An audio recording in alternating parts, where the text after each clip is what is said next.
હું એટલું જ કહીશ કે ધીરજ અને ધૈર્ય રાખવું પડશે. વળગી રહેશે ને તો એને સક્સેસ મળશે ને મળશે.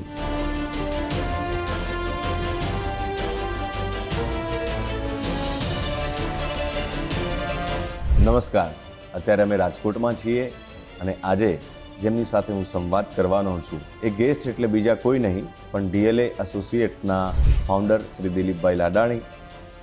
ખેડૂત પુત્રમાંથી બિઝનેસમેન કેવી રીતે? મારા દાદા ખેતીવાડી કરતા, મારા ફાધર ખેતીવાડીને રિલેટેડ ગ્રાઉન્ડનટનો સિંગદાણાનો અને ઓઇલ મિલનો બિઝનેસ, અને ત્યાંથી મારી જર્ની એજ્યુકેશન સ્ટ્રક્ચર એન્જિનિયર જે સબ્જેક્ટમાં મને ઇન્ટરેસ્ટ હતો એ મેં અહીંયા પ્રેક્ટિસ સ્ટાર્ટ કર્યું. પહેલો પ્રોજેક્ટ પોતાનો ક્યારે તમે લોન્ચ કર્યો અહીંયા? એ લગભગ મેં 2001માં.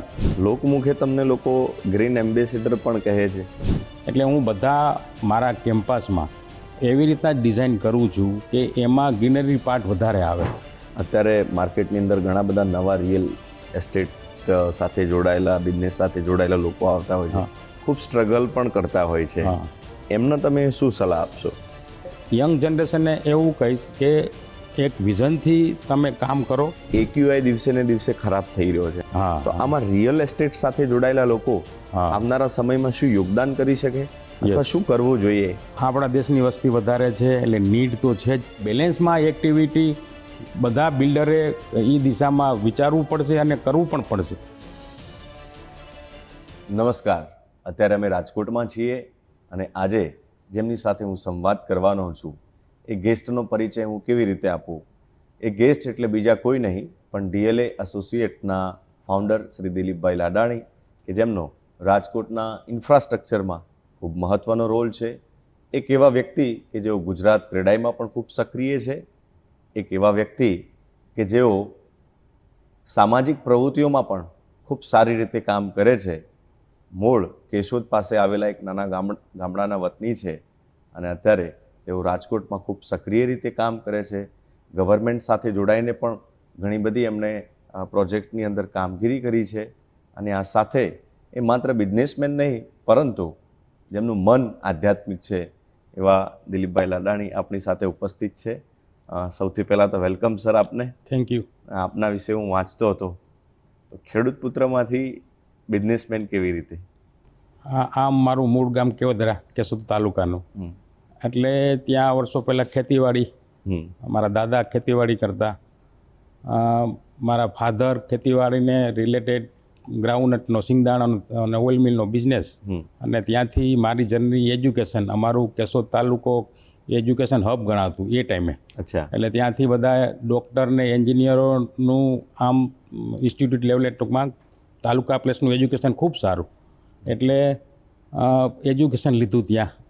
પ્રાઇમરી એજ્યુકેશન કેવદરા લીધું, સ્કૂલ હાઈસ્કૂલ છે એ કેશોદથી, અને ત્યાર પછી ગ્રેજ્યુએશન મોરબીથી કર્યું અને માસ્ટર ડિગ્રી LD કોલેજમાંથી પૂરું કરી અને બિંગ એ સ્ટ્રક્ચર એન્જિનિયર જે સબ્જેક્ટમાં મને ઇન્ટરેસ્ટ હતો એ મેં અહીંયા પ્રેક્ટિસ સ્ટાર્ટ કર્યું. એટલે આમ મારું અને મારા ફેમિલી બેકગ્રાઉન્ડમાં ખેતીવાડી છે અને સમયને સંજોગો પ્રમાણે એજ્યુકેશન લેવાનું થયું અને પછી તો સમય ક્યાં લઈ જાય છે એ ચાલતા ગયા, બનતા ગયા, સમય બળવાન છે. પહેલી શરૂઆત ક્યાંથી થઈ હતી? પહેલી મેં રાજકોટમાં 94-95માં. અચ્છા. Being a structure engineer. Okay. Practice start કર્યું જે સ્ટ્રક્ચર એન્જિનિયર તરીકે. ઓલ ઓવર સૌરાષ્ટ્રમાં ખૂબ કામ કર્યું બિંગ એ સ્ટ્રક્ચર એન્જિનિયર. એટલે મારી સ્ટાર્ટિંગ શરૂઆત જે બિલ્ડિંગના સ્ટ્રક્ચર હોય એની ડિઝાઇન કરવાની એક્ટિવિટી, અને ત્યાંથી મારી કેરિયરની સ્ટાર્ટ થયું 94-95માં. પહેલો પ્રોજેક્ટ પોતાનો ક્યારે તમે લોન્ચ કર્યો અહીંયા? એ લગભગ મેં 2001માં નવો, એટલે કે એઝ એ બિલ્ડર તરીકે. ઓકે. બિલ્ડર તરીકે મેં 2001માં આસ્થા બી પ્રોજેક્ટથી મારું કેરિયર કન્સ્ટ્રક્શન એક્ટિવિટીમાં સ્ટાર્ટ કર્યું. ત્યારે પણ સ્ટ્રક્ચરની પ્રેક્ટિસ કરતો હતો અને ત્યારથી મારું કન્સ્ટ્રક્શન એક્ટિવિટી સ્ટાર્ટ થઈ. ઓકે. અને અત્યારે સ્ટીલ આપણે જ્યારે વાતચીત કરી રહ્યા છીએ ત્યાં સુધીમાં કેટલા પ્રોજેક્ટ ઉપર કામ કર્યું છે? ઘણા બધા પ્રોજેક્ટ. એ મને અત્યારે આમ તો એટલું બધું કામ કર્યા છે યાદ નહીં હોય, અને ખૂબ કામ કર્યું છે. અને નાના પ્રોજેક્ટથી લઈ ટાઉનશીપ, ટોપ લેવલના ટાઉનશીપ, જેની પહેલી મેં ગાર્ડન સિટી આપી રાજકોટને, ત્યારે બિગેસ્ટ ટાઉનશીપ હતી સાધુ વાસવાણી રોડ ઉપર. 11 ટાવર અને 3 કોમર્શિયલ, અને મોટી જગ્યાની અંદર એક બિગ ટાઉનશીપ આપણી સૌરાષ્ટ્રની કહી શકાય એવી ટાઉનશીપ 2009-10માં આપણે બનાવી. ઓકે, લોકમુખે તમને લોકો ગ્રીન એમ્બેસેડર પણ કહે છે, એવું કેમ? તમને ફ્રેન્કલી વાત કરું કે ગ્રીન કે છે એનું રીઝન એ છે કે હું એમાં વધારે બિલીવ કરું છું. આપણે નીડ છે, આપણું કન્ટ્રી બહુ મોટું છે એટલે આપણે હાઉસિંગની બહુ જરૂર પડવાની જ છે, પણ હાઉસિંગ સાથે સાથે આપણે આનું પણ ધ્યાન રાખવું પડશે. એટલે હું બધા મારા કેમ્પસમાં એવી રીતના જ ડિઝાઇન કરું છું કે એમાં ગ્રીનરી પાર્ટ વધારે આવે અને પ્લાનિંગમાં પણ ફ્લેટમાંથી કે કેમ્પસમાં કે તમને બહાર વિન્ડોમાંથી કે લિવિંગ રૂમની વિન્ડોમાંથી તમે જુઓ તો તમને ઓપનનેસ અને ગ્રીન દેખાવું જોઈએ.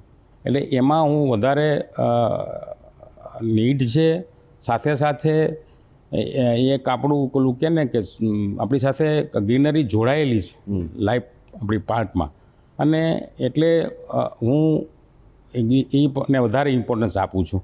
સેકન્ડ થિંગ કે જે ટીપીની અંદર જે ગાર્ડન મૂકેલા હોય છે ફાઇનલ ટીપીની અંદર કોર્પોરેશનને, કે મારી સાઇટની આજુબાજુ 1 કે 2 કિલોમીટરમાં રેન્જમાં હોય તો એ પણ મેં ડેવલપ કરવાનું છેલ્લા 10 વર્ષથી સ્ટાર્ટ કર્યું છે અને બહુ સારા આપણે ગાર્ડન બનાવ્યા છે જે નેક્સ્ટ લેવલે. એ કોન્ટ્રીબ્યુટ આપણે કોર્પોરેશનને કરેલું છે અને આજુબાજુ બધા લોકો એ ગાર્ડન એન્જોય કરે એવી રીતના ડિઝાઇનથી એ ગાર્ડન બનાવ્યા. એટલે બધા પ્રોજેક્ટમાં ક્યાંક ને ક્યાંક આ બધા મારા ઇનપુટ્સ હું આપું છું. એટલે બધાને એમ કે અને ગાર્ડન વર્ડ હું મારા ઈચ એન્ડ એવરી પ્રોજેક્ટમાં હું આપું છું. એટલે બધાને એમ થાય કે પાર્ટ ઓફ. અને ત્યારે જે મેં ગાર્ડન સિટીનો કોન્સેપ્ટ આપ્યો ત્યારે મેં કોમન ગાર્ડન મૂકેલું હતું સેન્ટ્રલમાં, અને એ કોરોના ટાઈમે ખૂબ જ યુઝફુલ થયું.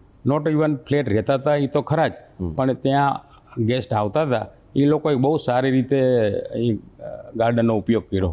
એટલે મેં બધા ઈચ એન્ડ એવરી પ્રોજેક્ટમાં નક્કી કરી લીધું કે આપણે પ્રોજેક્ટ એવો જ કરવો છે કે ત્યાં આપણે આવું ગાર્ડનનું ક્રિએટિવિટી કરી શકીએ. ઓકે, લોકોનું માઇન્ડસેટ સર કેટલું ચેન્જ થયું છે પહેલાં અને અત્યારે જ્યારે એ પ્રોપર્ટી લેવા આવતા હોય ત્યારે? અને બીજો એક સવાલ કે લોકોએ શું ધ્યાન રાખવું જોઈએ પ્રોપર્ટી પરચેઝ કરતી વખતે? હા, પહેલાં પ્રોપર્ટી લેતા ત્યારે એ ખાલી એપાર્ટમેન્ટ અને પ્લાનિંગ એટલે ટૂંકમાં એવું જ અંદરનું જોતા હતા કે ત્યારે એવી જ નીડ હતી. અને એ ટાઈમે ખાલી ઓલું કે ને રહેવાનું ઘર સ્ટાર્ટિંગ માની લો કે 1 બેડરૂમ 2 બેડરૂમના જે વધારે બનતા હતા, પછી 3 બેડરૂમ બન્યા, અને એ બધા ઘરની નીડ બેઝિકલી રૂમ 3 હોય 2 હોય કે કિચન હોય વોશિંગ હોય, એટલે આ જ બધું પ્લાનિંગ જોવાતું. અને એમાં બધા રહેવા આવતા ગયા પછી એ લોકોને ખ્યાલ આવ્યું કે પ્લાનિંગની અંદર આપણે ફ્લેટમાં રહેવું છે તો થોડીક પ્રાઇવસી, પછી એની સાઇઝ, પછી એમાં બધી નીડ વધતી ગઈ. ડે બાય ડે એમાં નીડ વધતી ગઈ. બાળકો બહાર જવા માંડ્યા, ફોરેન કન્ટ્રીમાં જોવા માંડ્યા, એટલે કેમ્પસની નીડમાં કેવું કેવું હોવું જોઈએ, ફોરેનમાં બધા કેમ્પસ જોયા. એટલે આ બધું એવું કેમ આપણે રાજકોટમાં ના હોય, એટલે બધાના માઇન્ડસેટ બદલાણા.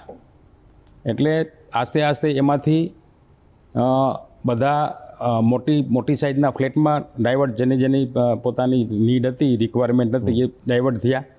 અચ્છા, જે લોકોની ફર્સ્ટ હાઉસની નીડ હતી 1 બેડરૂમ 2 બેડરૂમની, તો એમાં કઈ ટાઈપનું મને પ્લાનિંગને કેવી રિક્વાયરમેન્ટ જોઈએ છે, તો એ પણ ખ્યાલ આવ્યો અને એ પ્રમાણે બનતા ગયા. લોકોએ શું ધ્યાન રાખવું જોઈએ? હા, એ વાત ખૂબ જ અગત્યની છે કે જ્યારે પણ તમે ફ્લેટ પરચેસ કરો અથવા તો કોમર્શિયલ કોઈ પ્રોપર્ટી પરચેસ કરો, ઇવન જમીન હોય, લેન્ડ, તો હું આપને વાત કરું કે જો કન્સ્ટ્રક્શનમાં ફ્લેટ અથવા ઓફિસ લેવી હોય તો એમને જે બિલ્ડરના પાસ્ટ પ્રોજેક્ટ એ ખાસ જોવા જોઈએ.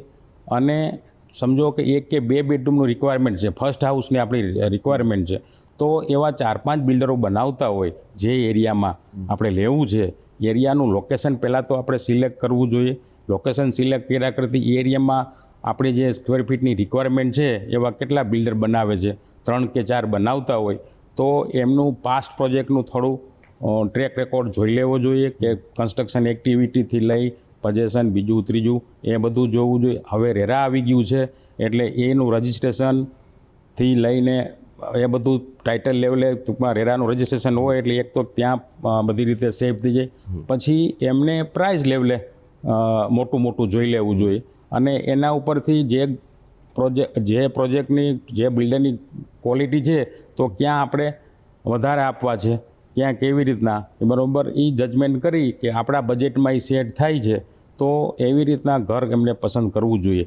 સાથે માની લો કે અમુક આપણા ફેમિલી પ્રમાણે અમુક ક્લબ હાઉસની રિક્વાયરમેન્ટ બીજું ત્રીજું કેવી છે બરાબર એ ફેસિલિટી જોવી જોઈએ કે ભાઈ આવું કમ્પેરેટિવ બીજા બધા બિલ્ડરમાં ક્લબ હાઉસ ફેસિલિટી, કેમ્પાસ, મતલબ એટલે જે આપણે જે હાઉસની આપણી નીડ છે, જે આ લોકેશનમાં અને આપણું બજેટ, આ બધું 3-4 બિલ્ડરનો અભ્યાસ કરી અને એ રીતે પસંદ કરવું જોઈએ. આ વાત થઈ ફ્લેટની. પછી આપણે ઓફિસ કે કોમર્શિયલની વાત કરવું તો આજુબાજુમાં રેસિડન્સ કેમ્પસ કેટલું ડેવલપ થયું છે અને ત્યાં કોમર્શિયલની કેવી નીડ છે અને ત્યાં ઇન ફ્યુચરમાં કેટલા રેસિડન્સ આવવાના છે તો એને ધ્યાનમાં રાખી શોપ્સ, ઓફિસ, કનેક્ટિવિટી આ બધું પણ ઇમ્પોર્ટન્સ ખૂબ જ જરૂરી છે રેસિડન્સ કોમર્શિયલમાં કે ભાઈ સ્કૂલ, કોલેજ, હોસ્પિટલ એ બધું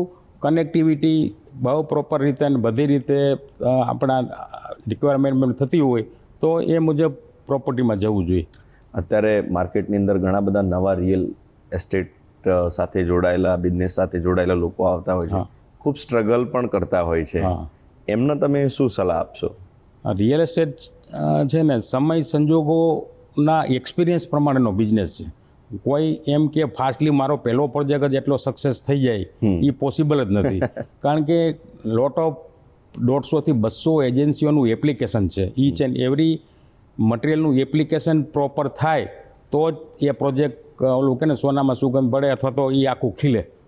એટલે યંગ જનરેશનને એવું કહીશ કે એક વિઝનથી તમે કામ કરો. ખૂબ જ હાર્ડ વર્કિંગ બિઝનેસ છે એટલે કારણ કે લેમેન પાસેથી લેવાનું છે. આપણે એજ્યુકેટેડ છે પણ કન્સ્ટ્રક્શન એક્ટિવિટી લેમેન પાસેથી લેવાની છે, ક્વોલિટી લેવાની છે, નંબર ઓફ મટીરિયલનું એપ્લિકેશન છે. એ બધા મટીરિયલનું એપ્લિકેશન થશે તો એ પ્રોડક્ટ તમને સારી લાગવાની છે અથવા તો રહેવા જશે ત્યારે એને એ પસંદ આપવાની છે. સેકન્ડ થિંગ, યંગ જનરેશને કોઈ એક પ્રોજેક્ટ બનાવ્યો તો બીજો પ્રોજેક્ટ એમને બનાવવો છે તો જે પાસ પ્રોજેક્ટ બનાવ્યો છે એના જે કસ્ટમર છે તો એનો પણ રિવ્યૂ લેવો જોઈએ કે ભાઈ તમારે કેવી રીતના આમાં સગવડતા શું થઈ કે કેવી રીતના તમારી નીડ છે એ બધું પણ યંગ જનરેશનને સ્ટેપ બાય સ્ટેપ એમાં ઇમ્પ્રુવમેન્ટ પ્રોજેક્ટ ટુ પ્રોજેક્ટ કરતું જવું જોઈએ તો વધારે એનો પ્રોગ્રેસ પણ ફાસ્ટલી થશે અને experience is a must. Real એસ્ટેટમાં તમારો ઘણો બધો એક્સપિરિયન્સની ખૂબ જરૂર પડે છે. વિધાઉટ એક્સપિરિયન્સ એ પોસિબલ નથી. રિયલ એસ્ટેટનો બિઝનેસ વેરી ટફ બિઝનેસ છે. આમ તો ઈચ એન્ડ એવરી ઇન્ડસ્ટ્રીઝમાં કોઈ પણ તમે પ્રોડક્ટ બનાવો તમારે એક્સપિરિયન્સ અને R&D વિઝનથી કામ તમે કરો તો જ તમે સર્વાઈવ થઈ શકો અને એ પ્રોજેક્ટ તમારો અલગ રીતે જ આખો. રાઈટ. ગવર્મેન્ટ સાથે પણ કામ કરવાનો મોકો મળ્યો આપને? હા. તો શું એક્ટિવિટીમાં આપે ભાગ લીધો? એટલે ગવર્મેન્ટને આપણે વાત કરું કે RMC સાથે TPમાં જે ગાર્ડન મૂક્યા છે એમની સાથે MOU કરી ગાર્ડન ડેવલપમેન્ટ કર્યા. સેકન્ડ થિંગ, જે ગીર ગંગા ટ્રસ્ટ કે જે ચેક ડેમ બનાવે છે એ આપણાથી આપણે સ્ટાર્ટ કરાવ્યું. આપણે મોટા મવામાં બહુ સરસ ચેક ડેમમાં આપણે જે કોન્ક્રીટનું ને એમાં કોન્ટ્રીબ્યુટ કર્યું અને આજુબાજુ વિસ્તારમાં અત્યારે વોટર ટેબલ જે 2000 ફૂટે હતું એ આજે 300 ફૂટે 400 ફૂટે કે એટલું ઇમ્પ્રુવમેન્ટ થયું. એટલે આ બધું એક્ટિવિટી, સોશિયલ એક્ટિવિટી સાથે આ બધું કરતા હોય છે. રાઈટ. સોશિયલ એક્ટિવિટીમાં પણ આપ સક્રિય છો? હા. એટલે આ સદભાવના છે. પછી આ ગીર ગંગા ટ્રસ્ટ, પછી આ રીતે કોર્પોરેશન જેટલો સાથે સરદાર ધામમાં હમણાં હું જોડાણો છું. અહીંનું જે સરદાર ધામ છે એમાં હું ટ્રસ્ટી બન્યો છું. ત્યાંનું જે કાંઈ ટેકનિકલ પાર્ટ છે હું સંભાળું છું. અમારા પ્રમુખ પરેશભાઈ ગજેરા અને નિલેશભાઈ તુલેસિયા છે. એટલે ખૂબ સરસ સરદાર ધામ કામ કરે છે. એટલે એમાંય સારી રીતે જોડાયેલો છું અને જે સબ્જેક્ટનું મને નોલેજ છે જે કાંઈ છે એટલો હું હેલ્પફુલ થાઉં છું. પ્લસ અમારા સમાજમાં જે કંઈક બિલ્ડિંગો, સ્કૂલ, કોલેજ બનતા હોય તો એમાં મારું ટેકનિકલ જે કાંઈ આપણાથી હેલ્પ થઈ શકે બિઝનેસની સાથે સાથે એ કરતા હોય છે. 2001ના ભૂકંપમાં કચ્છમાં પણ આપ જતા હતા? હા, એ તો બહુ જબરદસ્ત. એ ટાઈમે તો 2001નો અર્થક્વેક બધાના માટે નવું હતું અને અમારા માટે અમારા સબ્જેક્ટનું હતું એટલે ખૂબ જ સ્ટડી માટેનું પણ હતું અને ઘણો બધો એક્સપિરિયન્સ પણ લેવાનો હતો કે જે અમે સ્ટડી જેનું કર્યું છે તો પ્રેક્ટિકલી એની શું ઇફેક્ટ આવે છે એ અમે રિયલીમાં જોઈ. અને ઇવન એ ટાઈમે કચ્છની અંદર જે ગવર્મેન્ટ બિલ્ડિંગ હતા બહુ સેન્સિટિવ, કે સેન્ટ્રલ જેલથી લઈને બોર્ડર ઉપરના બધા બિલ્ડિંગો એ ટાઈમે લોડ બેરિંગ સ્ટ્રક્ચર હતા, તો એ ઇમરજન્સી ચેક કરવાના હતા. તો સ્પેશિયલી મારી ત્યાં એપોઇન્ટમેન્ટ થઈ અને એ બધા બિલ્ડિંગને વિધિન શોર્ટ ટાઈમમાં એક આખી અમે ટીમ બનાવી અને ખૂબ એમાં અમે ફાસ્ટલી ડિસિઝન લઈ મટિરિયલનું એપ્લિકેશન કરી અને રનિંગમાં લઈ લીધું. એ ટાઈમે કચ્છ અને ભુજમાં ખૂબ સારું કામ કર્યું, ઘણું કામ કર્યું. તમે જ્યારે અહીંયાથી એ વખતે જતા તો શું શું જોયું એ વખતના સમયમાં? બધું ધરાશયી થઈ ગયેલું હતું, કેટલા બધા લોકો મરી ગયા હતા. હા હા, તમે એ બધું ખૂબ નજીકથી જોયું હશે. હા હા, એટલે બહુ જ એ તો એકદમ એ ટાઈમે ડરાવનાની અસર હતી, કારણ કે કોઈએ એવું ફીલ કર્યું જ નહોતું. ઇવન એટલા વર્ષો સુધી અર્થક્વેક વર્ષોના વર્ષો વહી ગયા હતા અને જે ઇફેક્ટ આવી હતી એટલે ત્યારે એટલું બધું કોઈ ટેકનિકલી કન્સિડર કરતા નહીં આપણું મટિરિયલ લેવલે. અને ત્યાર પછી તો કોડ ચેન્જ થયા, અમારું ટેકનિકલ, એટલે ઘણું બધું એ બધું ઇમ્પ્રુવમેન્ટ થયું. અને અત્યારે તો જે કન્સ્ટ્રક્શન થાય છે બહુ નેક્સ્ટ લેવલે. આપણે કોન્ક્રીટની અંદર એટલું ઇમ્પ્રુવમેન્ટ આવ્યું, સ્ટીલની અંદર એટલું. કચ્છના બધા સ્ટીલ પ્લાન્ટ કે અમારું જે સ્ટીલ બને છે તો એની ક્વોલિટી આખી જુદી. એટલે અત્યારે તો ઘણું બધું એમાં ઇમ્પ્રુવમેન્ટ આવી ગયું છે. આપણે એવું કહીએ છીએ કે પહેલાં છે ને શહેરોની અંદર કે ગામડાઓની અંદર જમીન જોવા મળતી હતી, જેના કારણે વરસાદ આવતો તો પાણી જમીન ઓબ્ઝર્વ કરી લેતી હતી. પણ હવે એટલું બધું કોન્ક્રીટ થઈ ગયું છે, એ પછી રોડની વાત હોય કે બિલ્ડિંગ્સની વાત હોય. અને બીજું એ છે કે AQI દિવસે ને દિવસે ખરાબ થઈ રહ્યો છે. અમદાવાદ જેવા મોટા શહેરોમાં તો સાંજ પછી એર ક્વોલિટી ઇન્ડેક્સ 200 ઉપર જતો રહે છે. લોકો કહે છે કે શ્વાસ લેવા માટે સારો નથી. તો આમાં રિયલ એસ્ટેટ સાથે જોડાયેલા લોકો આવનારા સમયમાં શું યોગદાન કરી શકે અથવા શું કરવું જોઈએ? તમારું શું ઓપિનિયન છે? જો આપણા દેશની વસ્તી વધારે છે એટલે નીડ તો છે જ, હાઉસિંગની નીડ ખૂબ વધતી જવાની. એમાંય મોટા સેન્ટરમાં તરફનો બધાનો ક્રેઝ છે. પોતાના બિઝનેસ માટે, પોતાના ફ્યુચર માટે, એજ્યુકેશન માટે આવતા જ હોય છે. એટલે ડેવલપમેન્ટને જરૂરી છે, પણ એ ડેવલપમેન્ટની સાથે સાથે આ બધું પણ આપણે ધ્યાન રાખવું પડશે. આપણી પાસે નેચરલ રિસોર્સિસ ઘણા બધા છે. ભલે ગમે એટલું આપણે કન્સ્ટ્રક્શન જે સિટીમાં આપણે મુજબ કરશું એમાં વાંધો નથી, પણ જે ઓપન લેન્ડ છે બરાબર, તો એ ઓપન લેન્ડમાં પ્લાન્ટેશન, ટ્રી પ્લાન્ટેશન જેટલું થઈ શકે અમારી કેડાએ ખૂબ ઇનિશિયેટ લીધું છે, સેન્ટ્રલ લેવલે, નેશનલ લેવલે. એવી જ રીતે આજે હું રાજકોટમાં તો હું પણ પ્લાન્ટેશનનું એક્ટિવિટીમાં ખૂબ એક્ટિવ છે. અમારું RBA ફૂલ એક્ટિવ છે. એટલે બિલ્ડરોને ખ્યાલ એ છે કે ભાઈ આવતા ટાઈમની અંદર નીડ છે અને ગવર્મેન્ટે એટલે જ વર્ટિકલ નું પુશઅપ આપ્યું છે કે ભાઈ વર્ટિકલ ડેવલપમેન્ટ થાય અને નીચે લેન્ડ ઓપન રહે અને ખોટે વધારે લેન્ડનું યુટિલાઇઝ ના થાય. જરૂરિયાત છે એને પણ ફૂલફિલ કરવું છે અને જે ક્વોલિટી લાઈફ એ પણ આપવી છે. ક્વોલિટી લાઈફ હું ખાલી ફ્લેટની લક્ઝરી આપી દઈશ તો ત્યાં ફૂલ સ્ટોપ નથી થવાનું. તો એની સાથે સાથે હું ગ્રીનરી, વોટર એટલે કે પાણી, એ બધી વસ્તુ હું આપીશ તો એ એક લક્ઝરી લાઈફમાં ગણાશે. પહેલાં લક્ઝરી લાઈફ એવી હતી કે ભાઈ આપણું ફ્લેટ કે એપાર્ટમેન્ટ એકદમ ફૂલ ફર્નિચરને હોય તો એ ઇનફ છે, એવી લક્ઝરી લાઈફ થતી. પણ હવે એવું નથી રહ્યું. હવે તમારે બધા ફેક્ટરથી બધું તમારે એમાં ઇનપુટ્સ કરવું પડે. એટલે આ બધી નીડ છે, એની સાથે બેલેન્સમાં એક્ટિવિટી બધા બિલ્ડરે એ દિશામાં વિચારવું પડશે અને કરવું પણ પડશે. પાણીના સોર્સિસની આપણે વાત કરું તો તમારા નજીકમાં ક્યાંય ચેક ડેમની હોય તો સરકાર પણ, ગવર્મેન્ટ પણ એમાં સપોર્ટ આપે છે. તો એવા ચેક ડેમ બનાવવા જોઈએ એટલે વોટર ટેબલ પણ વધે. એટલે એ દિશામાં બિલ્ડરો એક્ટિવ થાય છે. અમારા કેડાઈ લેવલે પણ એક્ટિવિટી ખૂબ સારી થાય છે. અને એ જેમ જેમ થતું રહીએ, જેમ જેમ અવેરનેસ વધતી જાય એમ ઓલ ઇન્ડિયા લેવલે એ બધું થશે તો આપણે બેલેન્સ લાઈફ કરી શકશું. તમે જ્યારે પહેલો પ્રોજેક્ટ બનાવેલો ત્યારે કેટલી સ્ટ્રગલ કરવી પડેલી? આમ હું આ ફિલ્ડમાં જોડાયેલો હતો. મારું બીઈંગ એ સ્ટ્રક્ચર એન્જિનિયર તો ખૂબ મારી એક્ટિવિટી હતી, બિલ્ડર સાથે ખૂબ ઇન્ટરેક્શન થતું, આર્કિટેક્ટ સાથે, એટલે આમ સબ્જેક્ટનું બધું મને નોલેજ હતું. અને ઇનિશિયલી મેં કેશોદ સેન્ટર, મારું કેશોદ ત્યાં પ્રોજેક્ટ બનાવ્યા કે મારા બ્રધર ત્યાં હતા, એટલે ત્યાં અમે 2-4 પ્રોજેક્ટ બનાવ્યા. એટલે ત્યાં બનાવીને એક construction activity, education activity team અમે કેશોદ તાલુકાથી જ ડેવલપ કરી. એટલે મારી તો અહીંયા એઝ એ પ્રેક્ટિસ ચાલુ જ હતી.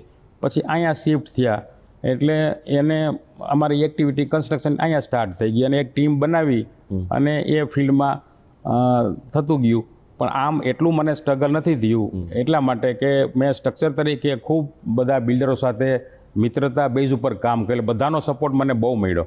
જેટલા બિલ્ડરો જે અહીંયા રાજકોટમાં કે સૌરાષ્ટ્રમાં કયો, મેં જે એમના સ્ટ્રક્ચર એન્જિનિયર તરીકે પ્રોજેક્ટ કરેલા, પણ જ્યારે હું બિલ્ડર કન્સ્ટ્રક્શન એક્ટિવિટીમાં આવ્યો તો બધાએ મને ખૂબ વેલકમે કર્યો અને સપોર્ટ ખૂબ સારો મને આપ્યો. અને એ બદલ હું રાજકોટના બિલ્ડરને હું ધન્યવાદ આપીશ કે જે લોકો સિનિયર બિઝનેસ છે, કે હું સ્ટ્રક્ચર એન્જિનિયર તરીકેથી બિલ્ડર તરીકેનું મારું કન્સ્ટ્રક્શન એક્ટિવિટી આપ્યું ને મારું વિઝન, એટલે એ ખૂબ સપોર્ટથી હું આગળ વધ્યો.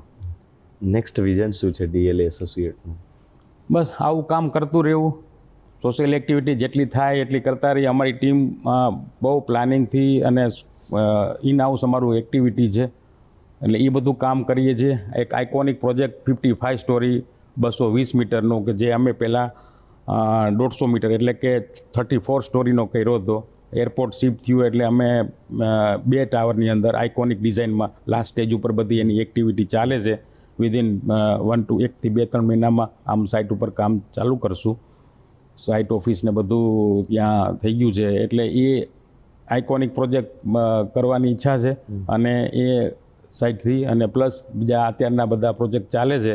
અને અમારી યંગ જનરેશન ટીમ સારું આવું બધું કામ કરતા જાય અને રાજકોટને નેક્સ્ટ લેવલે એક આખું ઇન્ટરનેશનલ લેવલે એક આખું રાજકોટને બ્રાન્ડિંગ ઊભું થાય એવી આપણી આમ ઈચ્છા કરી. અને રાજકોટનું એવું ડેવલપમેન્ટ થાય કે જે આજે આપણું અમદાવાદ જે થઈ રહ્યું છે, તો એવી આશા રાખું કે રાજકોટનું પણ એવું સારું ડેવલપમેન્ટ થાય. અને બધાને જે લોકો અહીંયા ઇન્ડસ્ટ્રીઝમાં કામ કરે છે, બધા એ સારી લાઈફ, સારી ક્વોલિટીનું એક્ટિવિટી કે જે એન્જોય કરે એમ. રાઈટ. બીજું એ પૂછવું છે કે આઉટ ઓફ સબ્જેક્ટ કામ સિવાય દિલીપભાઈને શું ગમે છે? તમારું હોબી શું છે? આમ થોડુંક ફ્રી ટાઈમમાં ફરવા, બાકી ન્યૂઝ લેવા, ઓલ ઇન્ડિયા લેવલે અપડેટ રહેવું, એ બધી એક્ટિવિટી થાય છે. અને અમે તો થોડો વર્ક બિઝી હિસાબે બુક વાંચવું પણ ગમે છે. ઓકે. ઇન્સ્પાયર જે બધી બુક હોય એ વાંચતા હોય છે, એટલે આ બધી એક્ટિવિટી. તમને લાઈફમાં સૌથી વધુ કઈ એવી બાબત છે જે મોટિવેટ રાખે છે? મારું કન્સ્ટ્રક્શન એક્ટિવિટીમાં જે હું ઇન્વોલ્વમેન્ટથી કામ કરું છું, અને જે આ માધ્યમથી મને ઓલું કહે ને કે ભગવાને આપ્યું છે, ને આ માધ્યમથી હું આટલું કામ કરી શકું છું ને આટલી હું રોજગારી આપું છું મારા માધ્યમથી, એ જ મને મારું મોટિવેશન આમ કહી શકીશ કે મારા વિચારથી જો આટલું બધું બધાનું આપણું કહે ને કે ચાલતું, તો એ એક મોટું કોન્ટ્રીબ્યુશન છે. જે પણ હેલ્પ થઈ શકે બિઝનેસના માધ્યમ, પૈસા માધ્યમ જુદી વાત છે, પણ જે લોકોને રોજગારી પ્લસ હું જ્યારે એ એક પાર્ટ થયું, એ રોજગારીથી જે હેપીનેસ જે અમે ઘર આપ્યા છે, એ લોકોને એની હેપીનેસ આવી છે એમાં, અને એની ક્વોલિટી ઓફ લાઈફ ઇમ્પ્રુવમેન્ટ થયું છે. એને પણ એવું ફીલ થયું છે કે ના, આવી રીતના લાઈફ રહી શકાય. અને આ એક ડિફરન્ટ એનું મેં ફિલિંગ આપ્યું છે, અલગ ટાઈપનું, કે એક બીજી જગ્યાએ જે રીતને હતા અને એક બીજા કેમ્પસમાં આવ્યા. તો આ એક મારા માટે બહુ મોટિવેશન વાત છે કે હજુ મને મેક્સિમમ જેટલું મારાથી થઈ શકે એ મારે કોન્ટ્રીબ્યુટ કરવું છે. ઓકે. એક છેલ્લો પ્રશ્ન સર આપને પૂછો કે તમારી જનરેશન જે છે એમાં એ લેવલ એ ઉંમરના જે બધા લોકો હતા એ પહેલાંથી લઈને અત્યાર સુધીમાં જીવનમાં તબક્કે ને તબક્કે સ્ટ્રગલિંગ તો આવવાનું જ છે, સંઘર્ષ આવવાનું જ છે, પણ એ લોકોનો માઇન્ડસેટ પાવર એવો હતો કે એને સહન કરી શકતા હતા, એની સામે ફાઇટ આપી શકતા હતા. અત્યારની જે જનરેશન છે, નાની નાની બાબતે માઇન્ડ ઉપર લઈ લેવું, હિંમત હારી જવી, સુસાઇડ કરવાના વિચારો આવવા, એવા લોકોને તમે શું મેસેજ આપશો? હું એટલું જ કહીશ કે ધીરજ અને ધૈર્ય રાખવું પડશે. એ આ બે વસ્તુનું ધ્યાન આપશે ને તો એને કોઈ સબ્જેક્ટ ઉપર જેમાં એને ઇન્ટરેસ્ટ છે એમાં વળગી રહેશે ને તો એને સક્સેસ મળશે ને મળશે જ. એમાં કોઈ નથી. પણ એનું માઇન્ડ આમ ભટકાતું રહેશે કે હું 1 વર્ષમાં આ કરી લઉં, 6 મહિનામાં આ કરી લઉં, આ કરું તો કેમ થાય, તો એ ધૈર્ય નહીં હોય ને તો એને સક્સેસ નહીં મળે. એટલે ધૈર્ય અને ધીરજ રાખશે તો 110% એને સક્સેસ, અને પ્લસ તમે આપને કીધું એમ ડિપ્રેશન, બીજું ત્રીજું એક્ટિવિટી એ પણ નહીં થાય. એને અને ડેડિકેશનની ઇન્વોલ્વમેન્ટથી વર્ક કરશે કોઈ પણ સબ્જેક્ટમાં જેમાં એને ઇન્ટરેસ્ટ હોય, અને એ દિશામાં કામ કરશે તો એની ઘણો પ્રોગ્રેસ બહુ ઓછા ટાઈમની અંદર અને સારી રીતે કરી શકશે. Thanks a lot sir for your valuable time. તો આપણી સાથે ગેસ્ટ હતા દિલીપભાઈ લાડાણી, જે DLA એસોસિએટના ફાઉન્ડર છે. કેવી રીતે એમણે પોતાની જર્નીની શરૂઆત કરી અને રિયલ એસ્ટેટમાં એમનું યોગદાન, રિયલ એસ્ટેટમાં જે લોકો અત્યારે કામ કરી રહ્યા છે એ લોકોએ શું કરવું જોઈએ, અને સાથે સામાજિક પ્રવૃત્તિઓમાં કેવી રીતે જોડાયેલા છે, દરેક સવાલ આપણે પૂછ્યા અને ખૂબ સટીક રીતે એમણે આપણને એના જવાબો આપ્યા. આઈ હોપ કે આ ઇન્ટરવ્યૂ જોયા પછી આપને પણ કંઈક આમાંથી નવું જાણવા કે શીખવા મળશે. કોઈ નવા ગેસ્ટ સાથે ફરીથી મળીશું. ત્યાં સુધી મને આપશો રજા. જોતા રહો ગુજરાત ફર્સ્ટ.